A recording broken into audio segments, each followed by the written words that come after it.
গাজায় অনাহারে প্রাণহানি বেড়ে 170, ফিলিস্তিন রাষ্ট্রের প্রতিষ্ঠা না হওয়া পর্যন্ত সংগ্রামের ঘোষণা হামাসের। মিয়ানমারে আসন্ন নির্বাচনের স্বচ্ছতা নিয়ে সংশয়ে ভোটাভুটি প্রত্যাখ্যান করেছে বিরোধী নানা দল।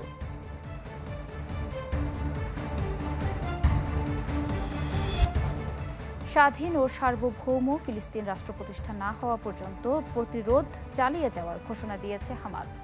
জাতিসংঘ সদর দফতর থেকে অস্ত্রত্যাগের আহ্বানের জবাবে এমন প্রতিক্রিয়া জানিয়েছে সংগঠনটি। ফিলিস্তিন ও ইসরায়েলের মধ্যে দ্বিরাষ্ট্রভিত্তিক সমাধানের লক্ষ্যে চলতি সপ্তাহে যুক্তরাষ্ট্রের নিউ ইয়র্ক শহরে জাতিসংঘ সদর দফতরে 3 দিন ব্যাপী সম্মেলন অনুষ্ঠিত হয়। ফ্রান্স ও সৌদি আরবের নেতৃত্বে ওই সম্মেলনের দ্বিতীয় দিন জারি করা হয় যৌথ ঘোষণাপত্র।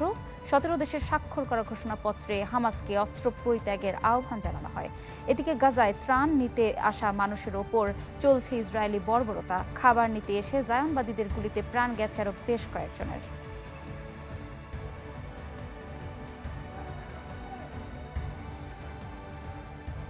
রাশিয়ার সাবেক প্রেসিডেন্ট দিমিত্রি মেদভেদেভের হুমকির জবাবে উপযুক্ত অঞ্চলে 2টি পারমাণবিক সাবমেরিন মোতায়েনের নির্দেশ দিয়েছেন মার্কিন প্রেসিডেন্ট ডোনাল্ড ট্রাম্প। এক পোস্টে সাবেক এই প্রেসিডেন্টের সাম্প্রতিক বক্তব্যকে উস্কানিমূলক বলে অভিহিত করেছেন ট্রাম্প। তবে ঠিক কোন অঞ্চলে এই সাবমেরিন মোতায়েন করা হবে তা স্পষ্ট করেননি তিনি। ইউক্রেনের সাথে যুদ্ধবিরতি নিয়ে মস্কোকে সময়সীমা বেঁধে দেন ট্রাম্প। দেওয়া হয় নিষেধাজ্ঞার হুমকিও। এরপর থেকে বিভিন্ন সময় ট্রাম্পকে কটাক্ষ করেন রাশিয়া নিরাপত্তা পরিষদের ডেপুটি চেয়ারম্যান ও সাবেক এই প্রেসিডেন্ট। সম্প্রতি ট্রাম্পকে হুঁশিয়ার করে বলেন, সোভিয়েত যুগেই পারমাণবিক হামলার ক্ষমতা ছিল রাশিয়ার। এরপরই সাবমেরিন মোতায়েনের সিদ্ধান্ত নেন মার্কিন প্রেসিডেন্ট।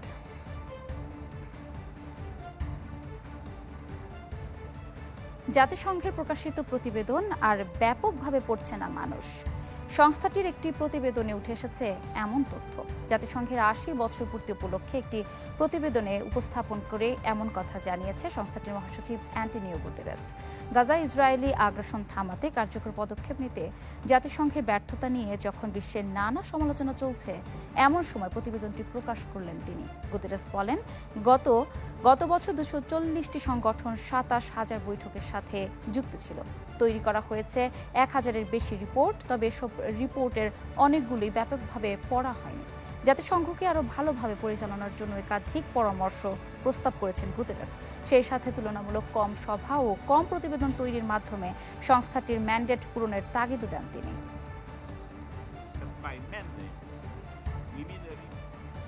ট্রাম্পের হুঁশিয়ারির পর রাশিয়া থেকে খনিজ তেল কেনা বন্ধ করেছে ভারতের রাষ্ট্রায়ত্ত 4 সংস্থা।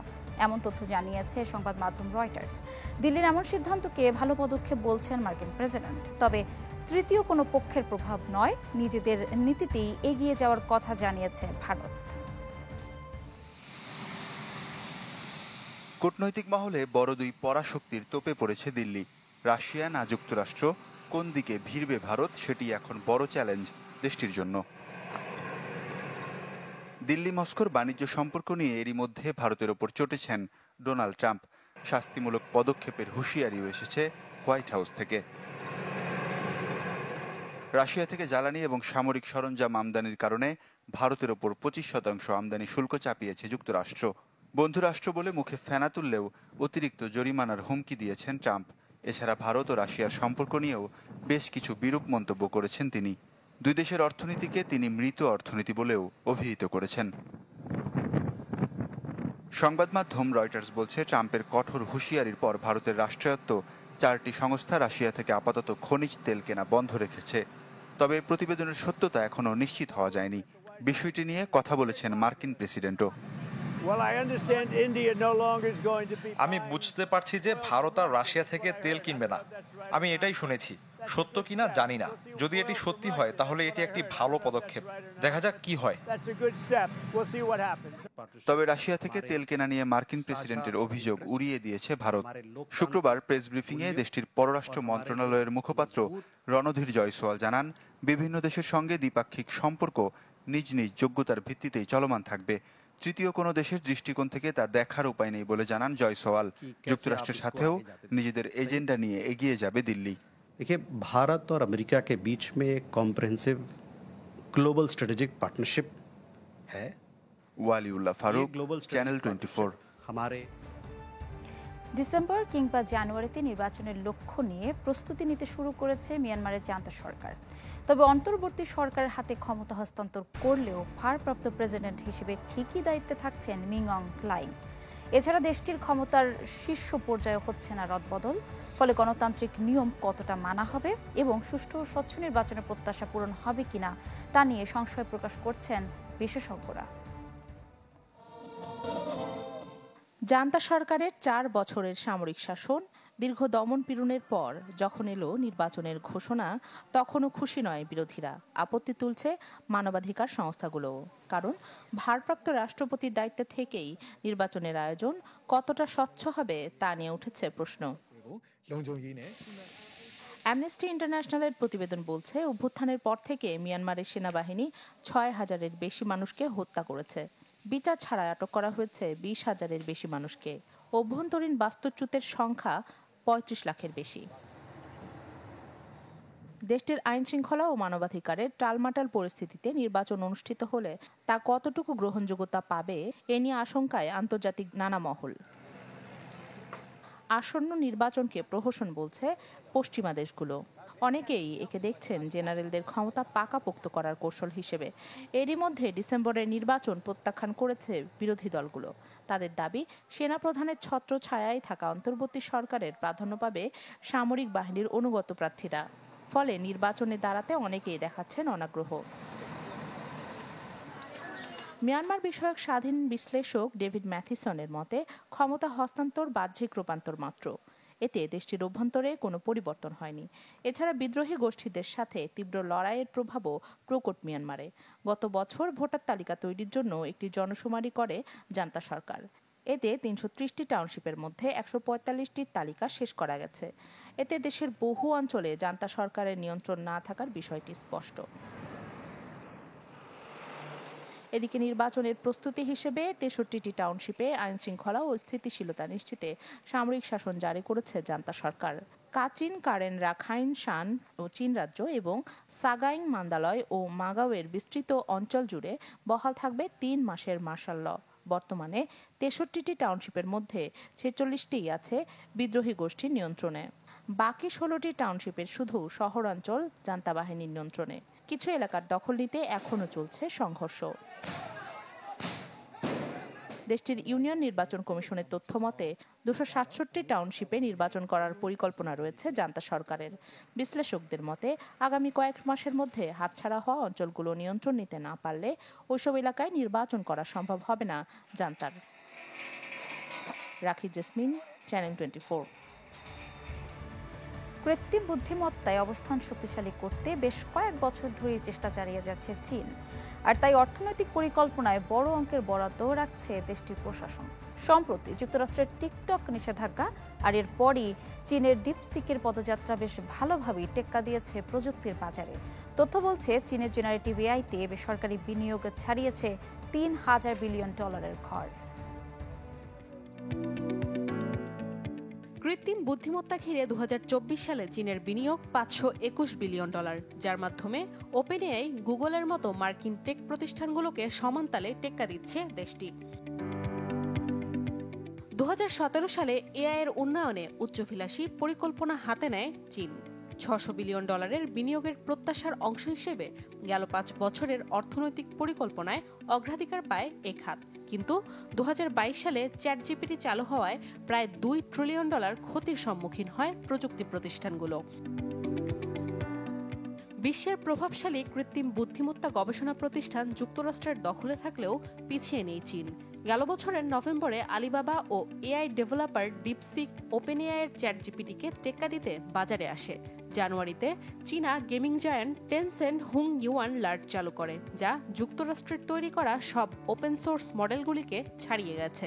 বিশ্বব্যাপী তথ্যের 24% নিজেদের আয়ত্তে রেখেছে চীন। তথ্য বলছে 2024 সালে চীনে 4,500-এর বেশি এআই প্রতিষ্ঠান ছিল, যা পুরো বিশ্বের 15%। স্ট্যাটিস্টা বলছে, চীনের জেনারেটিভ এআই এ বেসরকারি বিনিয়োগ পৌঁছেছে $3150 বিলিয়ন। নাদিয়া ইসলাম তুলি, চ্যানেল 24। বৈধ কাগজপত্র না থাকায় যুক্তরাষ্ট্র থেকে ৩৯ বাংলাদেশিকে ফেরত পাঠানো হয়েছে। সামরিক বিমানে সকালে হযরত শাহজালাল আন্তর্জাতিক বিমানবন্দরে পৌঁছান তারা। তবে তারা কতদিন সেখানে অবৈধভাবে ছিলেন তা এখনো জানা যায়নি। ডোনাল্ড ট্রাম্প দ্বিতীয় মেয়াদে ক্ষমতায় আসার পর এই পর্যন্ত শতাধিক বাংলাদেশিকে ফেরত পাঠানো হলো। দ্বিতীয় মেয়াদে যুক্তরাষ্ট্রের প্রেসিডেন্টের দায়িত্ব নেয়ার পর ডোনাল্ড ট্রাম্পের নির্দেশে শুরু হয় অবৈধ অভিবাসীদের ধরপাকড়। ফেরত পাঠানো হচ্ছে বৈধ নথিপত্রবিহীন বিভিন্ন দেশের শত শত নাগরিককে। এর মধ্যে আছেন বাংলাদেশিরাও। এ পর্যন্ত কয়েক দফায় শতাধিক ব্যক্তিকে দেশে ফেরানো হয়েছে। সবশেষ শনিবার ৩৯ জনকে মার্কিন বিশেষ সামরিক বিমানে বাংলাদেশে আনা হয়। হযরত শাহজালাল আন্তর্জাতিক বিমানবন্দরে পৌঁছালে প্রায় ৪ ঘন্টার ইমিগ্রেশন কার্যক্রম শেষে একে একে বেরিয়ে আসেন তারা। দক্ষিণ আমেরিকার বিভিন্ন দেশ হয়ে মেক্সিকো হয়ে অনিয়মিত পন্থায় যুক্তরাষ্ট্রে প্রবেশ করেছিল এবং এক একজনের জন্য ৩৫ লাখ ৪০ লাখ টাকা খরচ করেছিল। জমি জমা বিক্রি করে ধার দেনা করে তারা গিয়েছে, কিন্তু তারপর তারা ভেবেছিল যুক্তরাষ্ট্রে প্রবেশের পর তারা আশ্রয় প্রার্থনা করে এবং তারা ভেবেছিল তারা থাকতে পারবে। ইতিমধ্যে কিন্তু তাদের সে আবেদন প্রত্যাখ্যাত হয়েছে এবং আপনি জানেন ট্রাম্প সরকার, ডোনাল্ড ট্রাম্প সরকার তারা অনিয়মিত যারা আছেন বা আনডকুমেন্টেড তাদেরকে ফেরত পাঠাচ্ছে এবং তারই ধারাবাহিক প্রক্রিয়ায় এই ৩৯ বাংলাদেশিকে ফেরত পাঠানো হয়েছে। এদিকে শুক্রবার দিবাগত রাতে পররাষ্ট্র মন্ত্রণালয়ের এক বার্তায় ৬১ বাংলাদেশিকে ফেরত পাঠানোর তথ্য জানানো হয়। যেসব দেশের নাগরিকদের যুক্তরাষ্ট্র থেকে ফেরত পাঠানো হয়েছে তাদের অনেকেরই অভিযোগ অমানবিক আচরণের। তারা বলেছেন দীর্ঘ বিমানযাত্রায় হাতকড়া পরিয়ে রাখা হয় তাদের। মাহবুবুর রহমান, চ্যানেল 24, ঢাকা। যুক্তরাষ্ট্রের আরোপ করা পাল্টা শুল্ক ঘিরে স্বস্তিতে বাংলাদেশ, এগিয়ে প্রতিযোগী চীন ও ভারতের চেয়ে। এক্ষেত্রে দেশটিতে রপ্তানি বৃদ্ধির সম্ভাবনা দেখছেন উদ্যোক্তারা। জানান, ক্রেতার কাছ থেকে দাম কমানোর চাপ আসলেও শক্তভাবে দর কষাকষির সুযোগ রয়েছে। বিশেষজ্ঞরা বলছেন সম্ভাবনার পুরোটা কাজে লাগাতে নজর দিতে হবে অভ্যন্তরীণ সংকট নিরসনে। রাকিব হোসেনের রিপোর্ট। মান ও ধরন ভেদে দেশে তৈরি এসব পোশাকে গড়ে 15.5% শুল্ক দিতে হয় যুক্তরাষ্ট্রে রপ্তানিতে, যা মোকাবেলা করে বাজারটিতে বাংলাদেশের অবস্থান তৃতীয়। রপ্তানি আরও বাড়াতে এই শুল্ক হার শূন্যের কোটায় নামানোর চেষ্টা চলছিল দীর্ঘদিন ধরে, কিন্তু এপ্রিলে সেই ঘোর কেটে গেল ট্রাম্পের রেসিপ্রোকাল ট্যারিফে। এখন বাংলাদেশি পোশাকে যুক্ত হলো আরও 20% শুল্ক। তবে তা প্রতিযোগী দেশ ভিয়েতনামের সমান বা পাকিস্তানের তুলনায় কিছুটা বেশি হলেও চীন ও ভারতের চেয়ে কম। লস দিয়ে ব্যবসা করতে চান, উদ্যোক্তারা বলছেন নতুন শুল্ক হারে প্রতিযোগিতা সক্ষমতা বজায় থাকলেও কোনো ক্রেতার কাছ থেকে দাম কমানোর চাপ আসতে পারে। এক্ষেত্রে শক্তভাবে দর কষাকষির সুযোগ রয়েছে। প্রচন্ড আশঙ্কায় ছিলাম যদি আমাদের ট্যারিফ 10 থেকে 15% বেশি হয় আমাদের প্রতিযোগী দেশগুলো চাইতে, তাহলে এই কম্পিটিশনে আমরা টিকতে পারবো না। কারণ আমাদের কিছু ডিসঅ্যাডভান্টেজ রয়েছে। আমাদের ডিসঅ্যাডভান্টেজগুলো হলো আমাদের লিড টাইম অনেক বেশি, আমাদের ডিরেক্ট ভেসেল, ডিরেক্ট জাহাজ আমাদের আমেরিকাতে যায় না। আমরা আশাবাদী এই জন্য যে এই ট্যারিফ ওয়ার্ল্ড ওয়াইড হলো আমাদের যেটা এসছে এবং আমাদের প্রতিদ্বন্দ্বী দেশের একই রকম। সুতরাং এখানে চাপিয়ে দিয়ে যে ভয়টা দেখানোর চেষ্টা করবে আমরা অন্য জায়গায় চলে যাব, সেই স্কোপটা এখানে নাই। সবশেষ অর্থ বছরে যুক্তরাষ্ট্রের বাজারে $869 কোটি পণ্য রপ্তানি করে বাংলাদেশ, যার সিংহভাগ তৈরি পোশাক। নতুন শুল্ক হারে চীন ও ভারতের তুলনায় এগিয়ে থাকায় বেড়েছে সম্ভাবনা, যা কাজে লাগাতে অভ্যন্তরীণ সংকট নিরসনে জোর দেওয়ার আহ্বান খাত সংশ্লিষ্টদের। বিশেষজ্ঞরা বলছেন এক্ষেত্রে গতি আসতে পারে অন্যান্য পণ্যের রপ্তানিতেও। রেডিমেড গার্মেন্টস বা মূল যে আমাদের রপ্তানি বা তার সাথে যদি ফুটওয়্যার ধরি, তো এইটা একটা স্বস্তির জায়গায় এর ফলে আসলো এবং এটা আমাদের জন্য অবশ্যই ইতিবাচক। Gas situation, electricity situation, high interest rate, পোর্টের ইনএফিসিয়েন্সি, প্রতিনিয়ত কস্ট অফ ডুইং বিজনেস বাড়া, এইগুলো যদি সবগুলো একসাথে অ্যাড্রেস না করা যায়, তাহলে আপনি ট্যারিফ যদি আপনার 10% করে তাও তো ব্যবসা বাড়বে না। যুক্তরাষ্ট্র বাংলাদেশের দ্বিপাক্ষিক বাণিজ্যের পরিমাণ প্রায় $1000 কোটি। রাকিব হোসেন, চ্যানেল 24, ঢাকা। এই ছিল আজকে ইসলামী ব্যাংক পিএলসি ওয়ার্ল্ড নিউজ টুডেতে। বিশ্বের গুরুত্বপূর্ণ সব সংবাদ ও বিশ্লেষণ জানতে একই সময়ে চোখ রাখুন চ্যানেল 24 এর পর্দায়। এছাড়াও দেখতে পারেন ফেসবুক এবং ইউটিউবে। ধন্যবাদ সবাইকে।